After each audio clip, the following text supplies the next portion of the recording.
دوستو، ہم نے صدر رجب طیب ایردوان کی شکست کی وجوہات کے بارے میں اپنے پہلے پروگرام میں کچھ وجوہات پیش کی تھی، جبکہ دوسرے پروگرام میں جو وجوہات رہ گئی ہیں اس پر روشنی ڈالیں گے۔ تو ہمارے یوٹیوب چینل TR اردو سے جڑے رہیے تاکہ ہماری ویڈیوز بلا تاخیر آپ تک پہنچتی رہیں۔ شکریہ۔ اب آتے ہیں صدر ایردوان کی پارٹی کی شکست کی حقیقی وجوہات کی جانب۔ میرٹھ کی دھچیاں تک اڑا دی گئی ہیں۔ صدر ایردوان کی آگ پارٹی کی بلدیاتی انتخابات میں شکست کی سب سے بڑی وجوہات میں سے ایک وجہ ملک میں طویل عرصے سے میرٹھ یا لیاقت کا خیال نہ رکھنا ہے۔ میرٹھ کا خیال کیے بغیر مختلف عہدوں پر صرف اور صرف آگ پارٹی کے حامی ملازمین کی ترقی دینا یا منتظمین کے عہدے پر فائز کرنا آگ پارٹی ہی کا وتیرہ رہا ہے۔ سرکاری اداروں میں کسی قسم کا امتحان لیے بغیر صرف اور صرف آگ پارٹی کے ارکان پارلیمنٹ یا دیگر اعلیٰ حکام کی سفارش پر ہی ترقیاں دینے کا سلسلہ جاری رکھا گیا ہے، جبکہ ایردوان دور سے قبل میرٹھ پر سختی سے عمل درآمد کیا جاتا رہا ہے، چاہے یہ دور سلیمان دیمریل کا دور ہو یا برانت ایجید کا دور ہو یا پھر ترگت اوزال کا دور ہو۔ سب نے ہمیشہ میرٹھ کا خیال رکھا ہے اور میرٹھ ہی کے بلبوتے پر ملازمین کو ترقی دی ہے۔ بے تحاشا اخراجات۔ ترکی میں ایردوان دور سے قبل ہمیشہ ہی سرکاری اداروں میں اخراجات پر بڑی سختی سے کنٹرول کیا جاتا رہا ہے، اور اداروں میں اتنی بڑی تعداد میں کبھی گاڑیوں کو کرائے پر حاصل نہیں کیا گیا اور نہ ہی خریدا گیا ہے، جیسا کہ ایردوان دور میں دیکھنے کو مل رہا ہے۔ اس دور میں گاڑیوں کو کرائے پر حاصل کرنے کا ایک باقاعدہ ایک سیکٹر ابھر کر سامنے آیا ہے، جبکہ موجودہ دور میں ہر ادارے میں گاڑیوں کا بازار لگا ہوا دکھائی دیتا ہے۔ ماضی میں اداروں کی جانب سے اخراجات سے قبل تمام فارمیلٹیز کو پورا کیا جاتا تھا، لیکن موجودہ دور میں تمام قسم کی فارمیلٹیز کو ایک طرف رکھتے ہوئے سرکاری اداروں کے اخراجات اس قدر بڑھ چکے ہیں کہ امریکہ یا یورپ کے کسی بھی ملک میں سرکاری اداروں میں اس قسم کی شاہ خرچیاں دیکھنا ممکن ہی نہیں ہے۔ ایردوان دور سے قبل سرکاری ملازمین جو ریٹائرڈ ہوتے وقت حکومت کی جانب سے ملنے والی گریچوٹی حاصل کیا کرتے تھے اور اسی رقم سے چھوٹا موٹا مکان ضرور خرید لیا کرتے تھے۔ اب ایسا ہرگز ممکن ہی نہیں ہے۔ اب گریچوٹی کی رقم سے گھر خریدنا تو درکنار، گھر کا 1 سال کا کرایہ تک ادا کرنا ممکن دکھائی نہیں دیتا ہے۔ ریٹائرڈ ملازمین اور ان کے اہل خانہ کا رد عمل۔ رجب طیب ایردوان کی آگ پارٹی کو ان بلدیاتی انتخابات میں ریٹائرڈ ملازمین اور ان کے اہل خانہ کے شدید رد عمل کی وجہ ہی سے شکست کا سامنا کرنا پڑا ہے۔ ذرا سوچئے، 18 ملین ریٹائرڈ ملازمین اور ان کے اہل خانہ جن کے لیے 10,000 لیرے یعنی تقریباً $300 میں زندگی بسر کرنا ممکن ہی نہیں ہے۔ حالانکہ ایردوان کی جانب سے ریٹائرڈ ملازمین کی تنخواہوں میں بار بار اضافہ کرنے کے وعدے کیے جاتے رہے ہیں، لیکن آج تک اس پر عمل درآمد ہی نہیں کیا گیا ہے، جس پر ریٹائرڈ ملازمین نے اپنے غم و غصے کا اظہار کرتے ہوئے اس بار ایردوان کو ووٹ نہ دینے کا فیصلہ کیا۔ حالانکہ ایردوان کی حمایت کرنے والا یہی سب سے بڑا گروپ تھا۔ مکانات کی قیمتوں اور گھروں کے کرایوں میں ہوش ربا اضافہ۔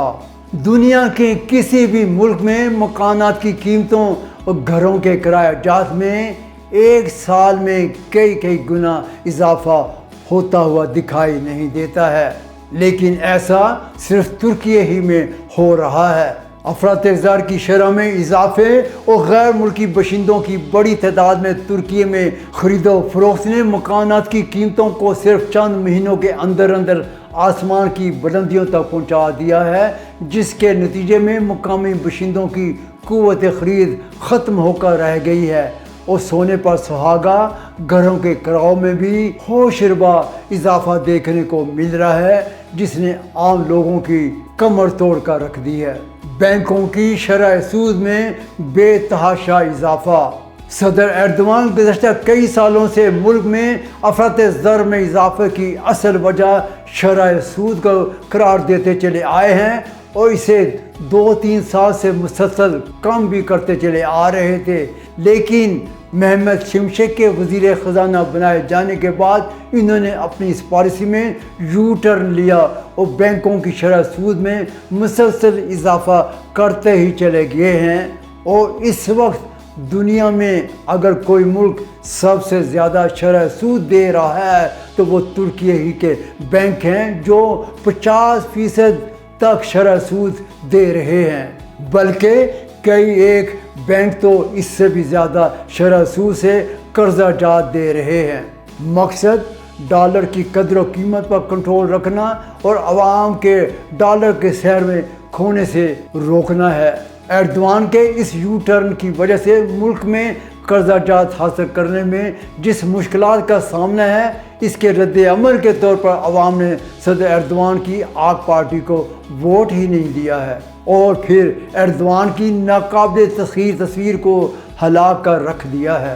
غلط امیدواروں کا چناؤ۔ صدر ایردوان جو کہ عام طور پر خود ہی پارٹی امیدواروں کا چناؤ کرتے چلے آئے ہیں، اس بار بلدیاتی انتخابات کے موقع پر آک پارٹی کے ان امیدواروں کو کھڑا نہیں کر سکے ہیں جو کامیابی کی علامت سمجھے جاتے رہے ہیں، بلکہ اس بار بلدیاتی امیدواروں کے چناؤ میں بڑے پیمانے پر غلطیاں دیکھی گئی ہیں، جس کی وجہ سے علاقے کے عوام نے بھی ان امیدواروں کا ساتھ ہی نہیں دیا ہے، جس کے نتیجے میں آک پارٹی کے امیدواروں کو بڑے پیمانے پر ہزیمت اٹھانی پڑی ہے۔ کم ٹرن آؤٹ۔ ترکی میں ہمیشہ ہی ووٹ ڈالنے کے موقع پر ٹرن آؤٹ 85 سے 90% تک رہا ہے، لیکن اس بار طویل عرصے کے بعد ٹرن آؤٹ 78% تک رہا ہے اور آک پارٹی والوں کا خیال ہے کہ ان کی پارٹی کی سپورٹ کرنے والے لوگ اس بار اس طریقے سے باہر نہیں نکلے ہیں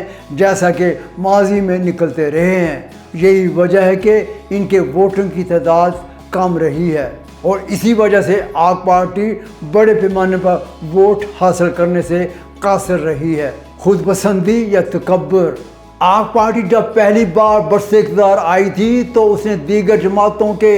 برعکس عوام سے گھل مل جانے اور پارٹی کے حکام کے کسی تکبر میں مبتلا نہ ہونے کی وجہ سے دیگر تمام جماعتوں پر دنوں ہی کے اندر برتری حاصل کر لی اور دیکھتے ہی دیکھتے صرف چند ماہ کے اندر اقتدار بھی حاصل کر لیا۔ لیکن وقت کے ساتھ ساتھ آک پارٹی کے اعلیٰ حکام کے رویے میں تبدیلی آتی چلی گئی اور وہ دیگر جماعتوں کی طرح ہی عوام میں گھل مل جانے کی کیفیت سے اکتاہٹ محسوس کرنے لگے، بلکہ پارلیمنٹ میں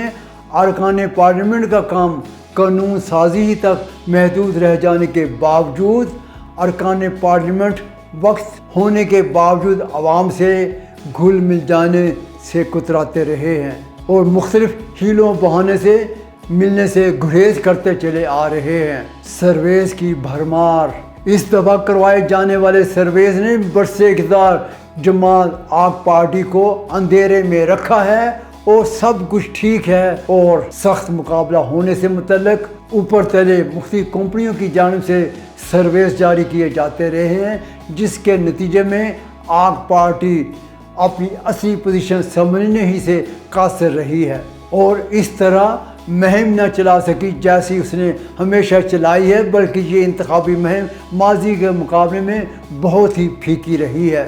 صدر ایردوان کی سیاسی مہم۔ صدر ایردوان کی جانب سے گزشتہ 2 ماہ سے ترکی کے تقریباً تمام ہی شہروں میں چلائی جانے والی انتخابی مہم سے کوئی زیادہ مثبت نتائج اخذ نہیں کیے گئے ہیں، بلکہ اس کے کئی ایک شہروں میں منفی اثرات بھی مرتب ہوئے ہیں۔ بڑے بڑے شہروں انقرہ، استنبول، ازمیر، انطالیہ جیسے شہروں میں عوام نے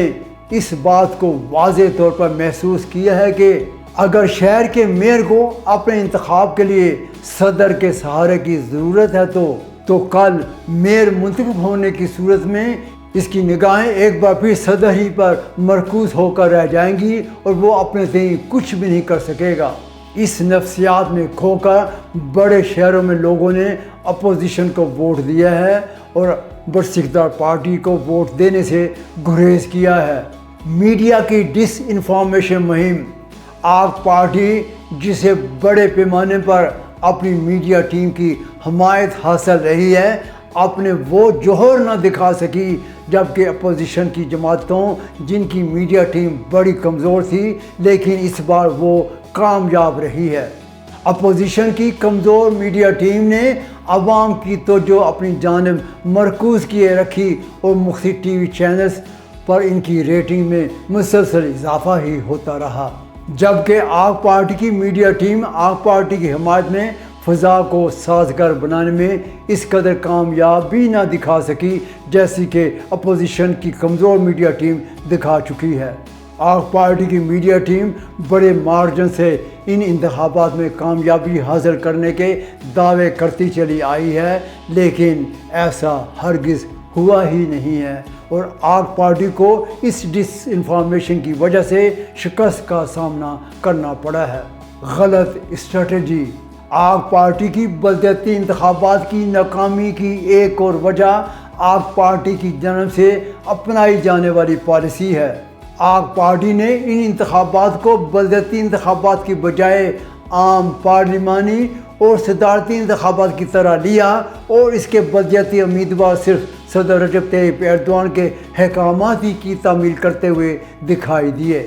جبکہ تمام اپوزیشن جماعتوں نے گزشتہ انتخابات سے بالکل برعکس کسی قسم کا کوئی کھلے عام اتحاد قائم کرنے کے بغیر خفیہ اتحاد کو ترجیح دیا، تاکہ اندر ہی اندر سے ایک دوسرے کی حمایت کرتے ہوئے زیادہ سے زیادہ ووٹ حاصل کیے جا سکیں، اور اپوزیشن اپنی اس اسٹریٹجی میں کامیاب بھی رہی ہے۔ طویل اقتدار سے اکتاہٹ، یہ بھی ایک حقیقت ہے کہ آگ پارٹی گزشتہ 22 سالوں سے مرسل اقتدار میں رہی ہے اور اقتدار میں رہنے والی جماعت کو ہمیشہ ہی زیادہ تنقید کا نشانہ بنایا جاتا ہے اور اس کے ووٹرز حامیوں میں بھی وقت کے ساتھ ساتھ اتنا جوش و خروش نہیں رہتا جیسا کہ آغاز میں یہ جوش و خروش دیکھا جاتا ہے، جبکہ اقتدار سے محروم پارٹیوں میں اقتدار کی ہوس ہونے کی وجہ سے وہ زیادہ پرجوش طریقے سے ووٹ کاسٹ کرنے اور اپنی جماعت کا ساتھ دینے کے لیے باہر نکلتے ہیں۔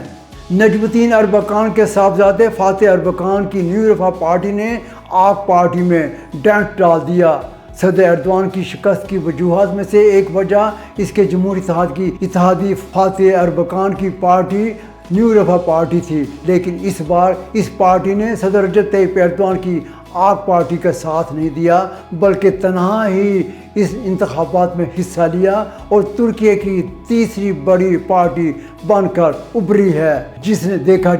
نے رجب طیب ایردوان کی آگ پارٹی میں ڈنٹ ڈال دیا ہے۔ ناظرین، یہ تھی وجوہات جن کی وجہ سے صدر رجب طیب ایردوان کی آگ پارٹی کو شکست کا سامنا کرنا پڑا ہے۔ اب اپنے میزبان ڈاکٹر فرقان حمید کو اجازت دیجیے۔ اللہ حافظ۔